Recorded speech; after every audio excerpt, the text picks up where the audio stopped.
Whether it's the aftermath of a wild night or the unpleasant surprise of a sick family member, vomit smell is a formidable foe that needs to be vanquished. Therefore, in this video, we'll guide you on how to get rid of vomit smell. But first, what are the tools and materials you'll need to complete this task? For the full list and where to get them, check the description and pinned comment below. Now that you have all your tools and materials ready, let's get rid of that awful smell. Get rid of it! Initial cleanup. First things first, let's make sure you're protected. Grab some gloves and a mask to wear while you're cleaning up. This will help you avoid direct contact with the vomit and reduce the risk of inhaling any unpleasant odors. Now that you're all suited up, it's time to get down to business. Take some paper towels or disposable rags and carefully scoop up any solid vomit particles you see. Be gentle and thorough so you don't accidentally spread the mess around. Once you've collected all the solid bits, it's essential to dispose of the used paper towels or rags properly. Find a plastic bag and place the used materials inside. Make sure to seal the bag tightly to contain the odor and prevent any leakage. Lastly, you need to make sure the area gets some fresh air. Therefore, open up the windows to ventilate the space and help dissipate the smell. This will make it much more pleasant to continue working in the area as you move on to the next step of the cleanup process. Pre-treat the affected surface/area. This step is crucial to help remove any remaining residue. It also makes it easier to tackle the odor later on. Grab a clean cloth or some paper towels and gently blot the area where the vomit was. This will help absorb any leftover liquid. It will also prevent it from seeping further into the surface.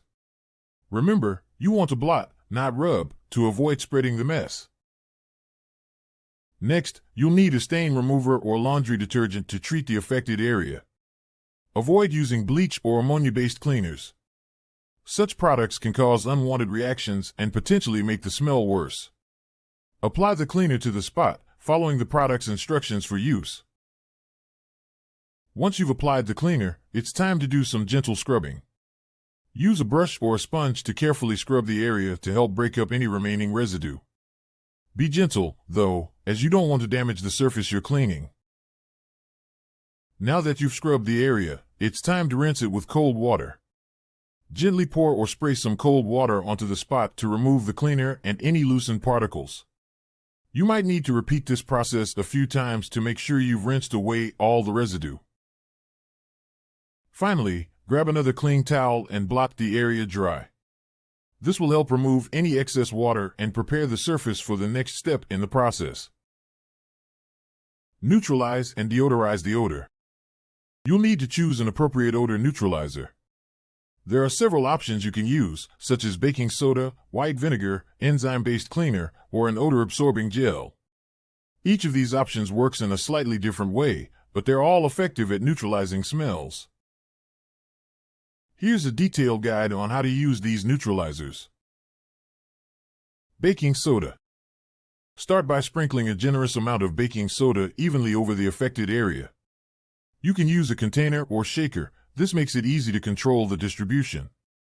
The idea is to cover the entire spot where the smell is coming from.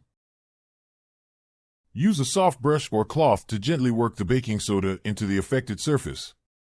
This helps the baking soda penetrate deeper into the fibers or material. As a result, it makes the baking soda more effective at neutralizing the odor. Allow the baking soda to sit on the affected area for at least 30 minutes, but ideally a few hours or even overnight. This gives the baking soda enough time to absorb the odor-causing particles and neutralize the smell. After the baking soda has sat for a while, it's time to vacuum it up. Use a vacuum cleaner to thoroughly vacuum the treated area to remove all the baking soda. Make sure you get every last bit, so you don't leave any residue behind. White vinegar. Mix equal parts of white vinegar and water in a spray bottle. This diluted solution will be potent enough to neutralize the odor while still being gentle on most surfaces. Spray the affected area generously with the vinegar solution. Make sure to cover the entire spot where the smell is coming from. Don't be afraid to saturate the area, as the vinegar needs to penetrate the surface to be effective. Allow the vinegar solution to sit on the affected area for at least 15 to 30 minutes. This gives the vinegar enough time to break down the odor-causing particles and neutralize the smell. After letting the vinegar solution sit, use a clean cloth or sponge to gently blot the area. This helps remove any excess liquid and lift away some of the odor-causing particles. Allow the treated area to air dry completely. As the vinegar dries, the smell of vinegar will dissipate, taking the unwanted odor with it. Enzyme-based cleaner. You'll need an enzyme-based cleaner specifically designed for the type of surface you're treating, carpet, upholstery, etc. Make sure to read the product label and instructions carefully. Before applying the enzyme cleaner to the affected area, test it on a small, inconspicuous spot to ensure it won't cause discoloration or damage to the material. Following the product's instructions, apply the enzyme cleaner to the affected area. Be generous in your application, ensuring the entire spot is covered. The enzymes need to penetrate the surface to break down the odor-causing particles. Allow the enzyme cleaner to work on the affected area for the amount of time specified on the product label. The enzymes need time to break down the organic matter and neutralize the smell. After allowing the enzyme cleaner to sit, follow the product's instructions to either blot the area with a clean cloth or sponge or rinse it with water, if necessary. This will help remove any remaining residue and lift away the broken down odor-causing particles. Let the treated area air dry completely. It's essential to ensure the area is thoroughly dry before replacing any furniture or walking on the surface. Odor-absorbing gel. Before placing the odor-absorbing gel, make sure the affected area is clean. Wipe down surfaces or vacuum the area to remove any dirt, debris, or lingering particles that could contribute to the smell. Remove the lid or packaging from the gel container, following the product's instructions. Some gels may require you to peel off a seal or puncture a membrane to allow the gel to start working.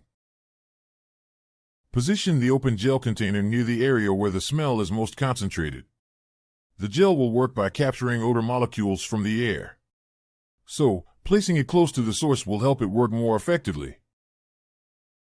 The odor-absorbing gel will start working as soon as it's opened. Give it time to do its job, which could take anywhere from a few hours to a few days. The duration depends on the severity of the odor. Keep an eye on the gel's progress. Over time, the gel may shrink or change in appearance as it absorbs odors. This is normal and indicates that the gel is working. Once the gel has reached its maximum absorption capacity or the odor is gone, discard the used gel according to the product manufacturer's instructions. If the odor returns or persists, simply replace the gel with a fresh container. Deep cleaning, if necessary. If the vomit smell is still lingering, it's time to consider a deep cleaning. You'll need a carpet or upholstery cleaner for this task. You can either rent one from a local store or purchase one if you think you'll use it frequently in the future. These machines are designed to clean more thoroughly than typical household methods. They can also help eliminate stubborn odors. Once you have the carpet or upholstery cleaner, it's essential to follow the manufacturer's instructions. These machines vary in how they're used, so make sure you understand the process for your specific cleaner. Air out and dry the area. This not only helps get rid of any lingering odors, but also prevents mold and mildew growth. To begin, increase airflow in the area. You can do this by opening windows and using fans. The increased circulation will help speed up the drying process. It will also dissipate any residual odors more quickly. If you're using fans, position them strategically to direct air across the damp surface. In some cases, particularly in humid environments or when there's a lot of moisture involved, you might need a little extra help to dry the area effectively. This is where a dehumidifier can come in handy. By using a dehumidifier, you can reduce the moisture levels in the air. This, in turn, helps the damp surfaces dry more quickly. To use a dehumidifier, place it in the affected area and turn it on, following the manufacturer's instructions. Make sure to empty the water collection container as needed and keep an eye on the humidity levels in the room. If you're dealing with an item like a carpet that can be moved outside to air dry in sunlight, this will give you a much better result. The UV rays in sunlight can have a deodorizing effect. Furthermore, the heat from the sun and free airflow will help your carpet dry much faster. But all that said, be careful about overexposure to the elements, as this can cause the colors of your carpet to fade.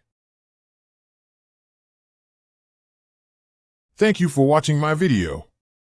I hope you liked it and found it useful. If so, please like, share, and comment to let me know what you thought. Your feedback is important to me. Don't forget to subscribe to my channel so that you don't miss any of my upcoming videos.